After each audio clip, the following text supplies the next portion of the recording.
नमस्कार। मैं प्रहलाद सिंह नेगी, आचार्य पंडित बद्रीदत्त पटलिया, सरस्वती शिशु विद्या मंदिर, लामाचौड़, हल्द्वानी, नैनीताल, संकुल लामाचौड़। आप सभी लोगों से निवेदन है कि आप माई नैप ऐप पर अपना रजिस्ट्रेशन 25 सितंबर 2020 से पहले करके माई नैप प्रतियोगिता में भाग ले सकते हैं।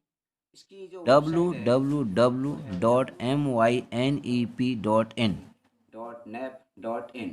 इसमें कक्षा 9 से 12 तक के विद्यार्थी भी भाग ले सकते हैं और उनके अभिभावक भी। तो आप जिसने भी ये वेबसाइट लोड नहीं की होगी तो आप लोड कर सकते हैं इसको। धन्यवाद।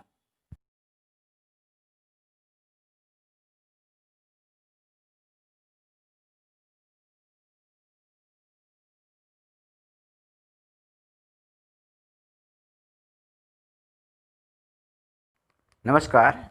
आज हम विज्ञान विषय पर बात करेंगे। आज हम पढ़ेंगे विज्ञान के बारे में। तो सबसे पहले विज्ञान किसे कहते हैं? विज्ञान जो शब्द है वो यूनानी भाषा के शब्द सिंटिया से मिलकर बना है, जिसका अर्थ होता है जानना। हम विज्ञान की परिभाषा को इस प्रकार से परिभाषित कर सकते हैं: हमारे चारों ओर के तथ्य घटनाओं का अध्ययन ही विज्ञान कहलाता है। ज्ञान और विज्ञान, देखो ज्ञान और विज्ञान में अंतर है। तो देखिए विज्ञान क्या है और ज्ञान क्या है। देखो साइंस और नॉलेज। तो देखो साइंस की बात हम करते हैं सबसे पहले तो सत्य की खोज, सर्चिंग ऑफ रियलिटी। और जो नॉलेज है वह है सत्य का अनुभव, फीलिंग ऑफ रियलिटी। तो उदाहरण ले लेते हैं विज्ञान का। उदाहरण, कमरे में जल रही ट्यूबलाइट, तो ये सत्य है। और अब हम सत्य का अनुभव देखिए, जो नॉलेज है, यदि आप ट्यूबलाइट जला रहे हैं तो आप इसका अनुभव कर रहे हैं, महसूस कर रहे हैं। यह क्या है? एक सत्य का अनुभव है। अब देखो साइंस, साइंस को हम आगे बढ़ते हैं थोड़ा कि साइंस क्या है। देखो ये विशिष्ट और क्रमबद्ध ज्ञान है, स्पेसिफिक एंड सिस्टमेटिक नॉलेज। अब हम बात करेंगे विज्ञान के भाग। देखो पार्ट्स ऑफ साइंस। तो साइंस को हम दो भाग में बांट देते हैं।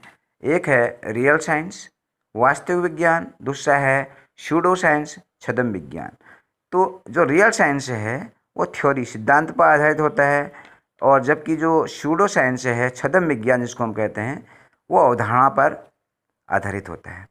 तो यह देखो जो रियल साइंस है, जो विज्ञान है रियल, तो ये क्या है? तो अनचेंज रियलिटी है, अपरिवर्तनशील सत्य है, कभी नहीं बदलता है। एक ऐसा सच जिसे बदला नहीं जा सकता। यदि आप इस पेन को फेंकते हैं, माना आपने पेन को फेंक दिया, वो कहाँ जाएगा? हमेशा नीचे जाएगा।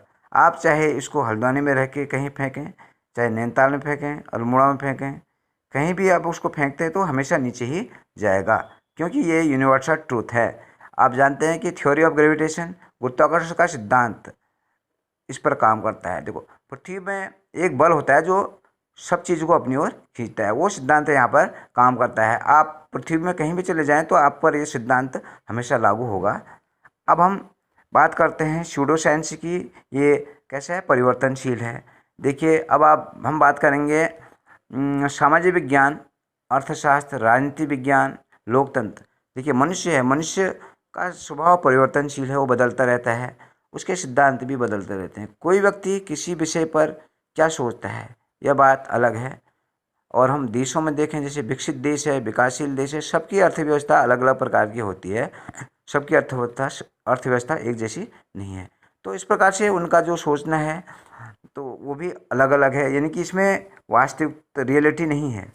अब हम बात करेंगे, देखो आवर यूनिवर्स, हमारा जो ब्रह्मांड है, इसमें भी दो चीज़ें हैं। देखो नंबर एक है सजीव वस्तुएं और निर्जीव वस्तुएं, living things and non living things. अब हम सजीव वस्तुओं में देखेंगे तो बायोलॉजिकल साइंस, देखो जैव विज्ञान जो है, और जो नॉन लिविंग है देखो उसमें आएगा फिजिकल साइंस, भौतिक विज्ञान, अजीवित पदार्थ, निर्जीव पदार्थों का इसमें अध्ययन किया जाता है। और अब हम आगे बढ़ते हैं। देखो जीव विज्ञान, बायोलॉजी। बायो मीन्स होता है जीवन, लॉजी का मतलब है अध्ययन। तो बायोलॉजी का मतलब हो गया जीवन का अध्ययन। तो ऐसा विज्ञान जिसमें जीवन का अध्ययन किया जाता है। अब हम बात करते हैं प्लांट की। देखिए प्लांट और एनिमल, इसको दो भागों में बांट दिया गया। अब देखो जो एनिमल है, जूलॉजी, जूलॉजी का मतलब हो गया जंतु विज्ञान, और जिसमें प्लांट पौधे होते हैं उसको कहते हैं हम बॉटनी, यानी कि वनस्पति विज्ञान। तो देखिए जूलॉजी क्या है, देखो जीव जंतुओं तथा उससे संबंधित घटनाओं का जिसमें अध्ययन किया जाता है वो जंतु विज्ञान है। और वनस्पति विज्ञान ऐसा विज्ञान जिसमें पेड़ पौधों से संबंधित घटनाओं का अध्ययन किया जाता है, इसको हम कहेंगे वनस्पति विज्ञान। तो अब विज्ञान का महत्व देखो, इसका उद्देश्य क्या है विज्ञान का, इसके जो सिद्धांत होते हैं, नियम होते हैं, वो यूनिवर्सल होते हैं, सार्वभौमिक सत्य होते हैं। तो इसका काम क्या है, समाज में फैल रहे अंधविश्वासों को दूर करना। हमने कभी कभी देखा कि गलियों में जो बाबा लोग आ जाते हैं उनके हाथ में कमंडल होता है, और जो वहाँ के सीधे साधे भोले भाले जो लोग होते हैं, जो साइंस का ज्ञान जिनके पास नहीं होता है, उनको ये कभी कभी ऐसे डराते हैं, भयभीत करने का प्रयास करते हैं। तो क्या करते हैं, देखिए उनके पास जो कमंडल होता है उसमें सोडियम धातु को डाले रहते हैं और उस पर पानी छिड़कते हैं, तो उससे आग लग जाती है। तो ये कहते हैं कि अगर आप ऐसा नहीं करोगे, अगर हमको दान नहीं दोगे तो तुम्हारा ऐसा होगा। तो उस प्रकार से भ्रमित करते हैं, और वो लोग जो होते हैं डर कर उसको दान दे देते हैं, क्योंकि उनको सत्यता का ज्ञान नहीं है, वो नहीं जानते हैं कि विज्ञान क्या है, उसका उपयोग क्या है। तो अब इस उदाहरण के द्वारा मैं आपको समझाना चाह रहा हूँ कि किस प्रकार से विज्ञान हमारे जीवन से भी रिलेटेड है, संबंधित है। अब आपको मैं ये उदाहरण बता चुका हूँ।